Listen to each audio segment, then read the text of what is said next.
আসসালামু আলাইকুম সবাইকে নতুন একটা ব্লগ দেখার জন্য ওয়েলকাম করছি। কাছে দূরে এই মুহূর্তে যে যেখানে বসে দেখছেন, আশা করি আল্লাহর রহমতে সবাই ভালো আছেন, সুস্থ আছেন এবং নিরাপদে আছেন। আমরাও আলহামদুলিল্লাহ ভালো আছি। সকাল সকাল ঘুম থেকে উঠে আমি মগ ভর্তি মেথি চা বানিয়ে নিয়েছি।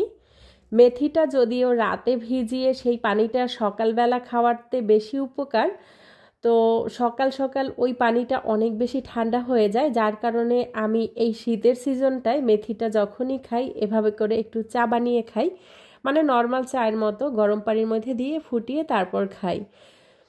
মেথি খেলে যে শুধু ওজন কমে তা কিন্তু নয়, মেথিটা কিন্তু অনেক অনেক সমস্যার সমাধান করে। যেমন যাদের অতিরিক্ত চুল পড়ার প্রবলেম থাকে সেক্ষেত্রে কিন্তু মেথিটা বেশ একটা কার্যকরী উপাদান। তাছাড়াও যাদের পেটে মেদভুঁড়ি বেশি বা ব্রেস্ট বড় বা ব্রেস্টে প্রবলেম থাকে তাদের ক্ষেত্রেও কিন্তু মেথিটা অনেক বেশি উপকারী। মাশরাফি ঘুমিয়েছিল, এখনও ওঠেনি, আর মারিয়াম সে সকাল থেকেই বায়না ধরেছে বাবার সাথে বাহিরে যাবে। তো যখন ওরা যাচ্ছিল আপনাদের ভাইয়া আমাকে বলতেছিল যে তুমি আর বাদ থাকবা কেন। তো আমিও তার পেছনে পেছনে যখন বাইকে উঠেছি তখন কিছু বলেনি, কিছুক্ষণ চালানোর পর বলে, ও মা আমি একবার বলেছি তাতে দৌড়ে চলে এসেছে। কথাটা শোনার পরে মনে মনে একটু অপমানিত হয়েছিলাম, কিন্তু বুঝতে দেইনি। তো যাই হোক, বাজারে যাওয়ার পরে যখন এই যে গাছের ভ্যানটা দেখেছি তখন আবার মনটা ভালো হয়ে গিয়েছে। তো এখান থেকে আমি চট করে দুইটা লেটুস পাতার গাছ কিনেছি আর একটা গাঁদা ফুলের গাছ কিনেছি। গাছ কিনে বাসায় চলে এসেছি।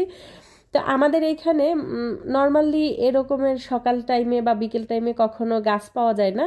সপ্তাহে 2 দিন গাছ পাওয়া যায়, হচ্ছে শনিবার এবং মঙ্গলবার। বাজারের দিনে বিভিন্ন ধরনের গাছ পাওয়া যায়। তাছাড়া নর্মালি আমরা যখন গাছ কিনি নার্সারিতে গিয়ে গাছ কিনে আনি, আশেপাশে কোথাও গাছ আর পাওয়া যায় না, নার্সারি থেকেই কিনতে হয়। তো আজকে গাছ দেখি আমার একটু সন্দেহ হয়েছে যে হঠাৎ করে ভ্যানালা এসেছে, নিশ্চয়ই কোনো প্রোগ্রাম আছে কোথাও। তো যেই কথা সেই কাজ, যে ভ্যানালাকে জিজ্ঞেস করলাম যে আপনি কেন এসেছেন। তো সে বলতেছে যে হাই স্কুল মাঠে আজকে স্পোর্টস আছে। তো শুনে মনে মনে তখনই প্ল্যানিং করেছি যে আজকে বাসায় এসে শর্টকাট রান্নাবান্না করে আমরা স্পোর্টসে যাব মারিয়ামকে নিয়ে। মারিয়াম অনেক দিন ধরেই স্পোর্টসে যেতে চাচ্ছিল। শর্টকাট যেহেতু রান্নাবান্না করব, আমি একপাশে ডাল বসিয়ে দিয়েছি আর এদিকে হচ্ছে ফ্রিজে একটা গরুর মগজ ছিল, সেটাকে বের করে নিয়ে পরিষ্কার করে নিয়েছি। এটাকে আজকে ভুনা করব। একজন আপু কমেন্ট করেছিলেন যে কেমন আছেন আপু। আলহামদুলিল্লাহ ভালো আছি, আপনি কেমন আছেন? তো আপু আরও বলেছিলেন যে আপনি আমাদের ভিডিও সবসময় দেখেন এবং আমাদেরকে আপনার অনেক ভালো লাগে। আর আপু একটা রিকোয়েস্ট করেছিলেন যে শবে বরাতের সময় আমরা কি কি করি, সারাদিন কি কি রান্নাবান্না করি সেটা যেন একটু শেয়ার করি। তো অবশ্যই আপনার রিকোয়েস্টটা রাখার চেষ্টা করব। আর আগে একটু বলে দেই, শবে বরাতে আসলে ওরকমের তেমন কিছু করা হয় না। এর আগে দেখা যাচ্ছে আমি হালুয়া বানাতাম, রুটি করতাম, গরু মাংস রান্না করতাম, চালের রুটি বানাতাম আর কি। তবে 2-3 বছর ধরে এগুলো করা হয় না।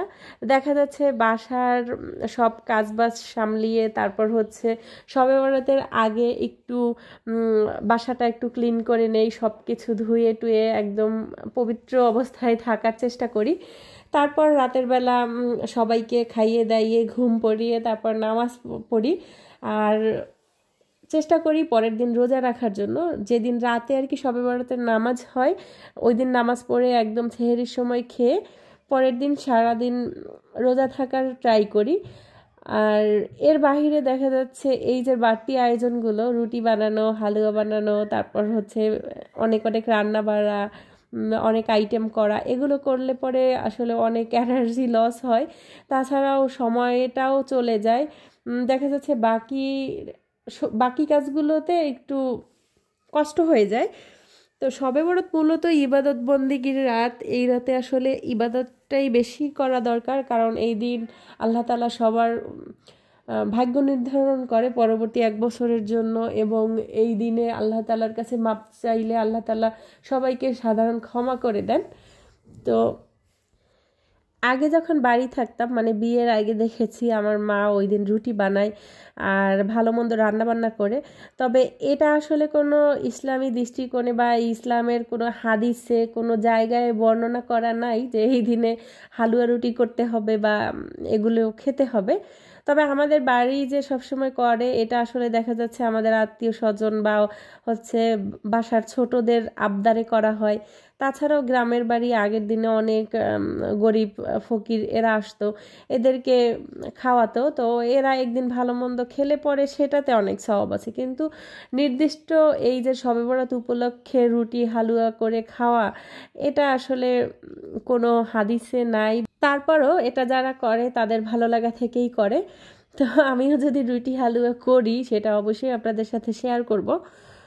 তো তাও আজকে শুরুতেই বলেছি যে আমরা আজকে স্পোর্টসে যাব, আর দেখেন মারিয়াম সে স্পোর্টসে যাওয়ার জন্য আগেই রেডি হয়ে বসে আছে। তো ওর জন্য এক প্রকার বাধ্য হয়ে তারপর গিয়েছি।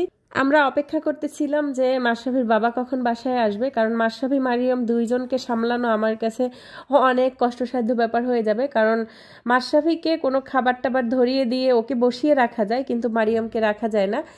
সে অনেক বেশি দুষ্টামি করে, যেটা দেখবে সেটা তার লাগবে, আর লাগবে তো লাগবেই।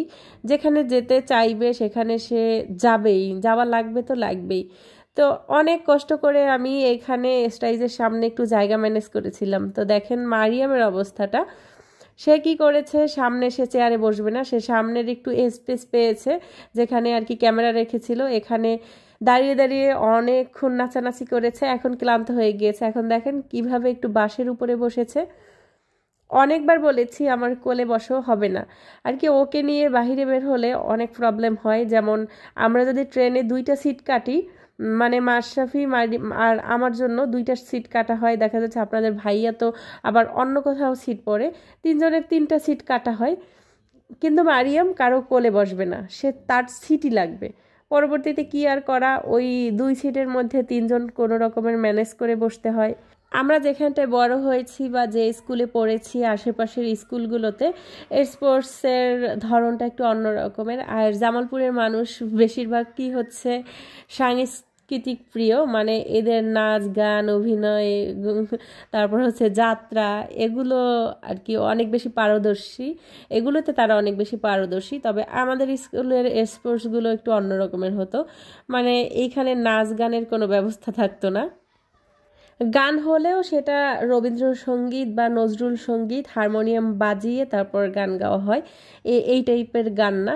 আর নাচলে হয়তো দেখা যাচ্ছে পুরো স্কুলের হয়তো বা একজনে একটু নাচলো ভালো লাগা থেকে, ওই রকমের যে এদিকের স্পোর্টসে সেই সকাল থেকে বিকাল পর্যন্ত একটার পর একটা নাচ এবং গান হতে থাকে। ফেব্রুয়ারির মাসের শুরু থেকেই প্রায় অনেকগুলো স্কুলে স্পোর্টস হয়। আমি অত বেশি এই টাইমটায় বাসা থেকে বের হই না, বিশেষ করে বাচ্চাদের নিয়ে, কারণ হচ্ছে স্কুল মাঠে প্রচুর ধুলা থাকে। যেই দিন আমরা প্রোগ্রামে গিয়েছিলাম ওই দিন তো প্রচুর ধুলা খেয়ে বাসায় এসে আমি ওই দিন অসুস্থ হয়ে পড়েছি, এখনও আমার ঠান্ডা লাগা অবস্থাতেই আছে। তো যাই হোক, যদি ভিডিও ভালো লেগে থাকে তাহলে প্লিজ একটা লাইক দিবেন। চ্যানেলে নতুন হয়ে থাকলে আমার চ্যানেলটি সাবস্ক্রাইব করে বেল বাটনটি ক্লিক করে অল অপশনটি সিলেক্ট করে দিবেন। আর এই কাজগুলো যারা অলরেডি করে ফেলেছেন তাদেরকে অসংখ্য ধন্যবাদ। আল্লাহ হাফেজ।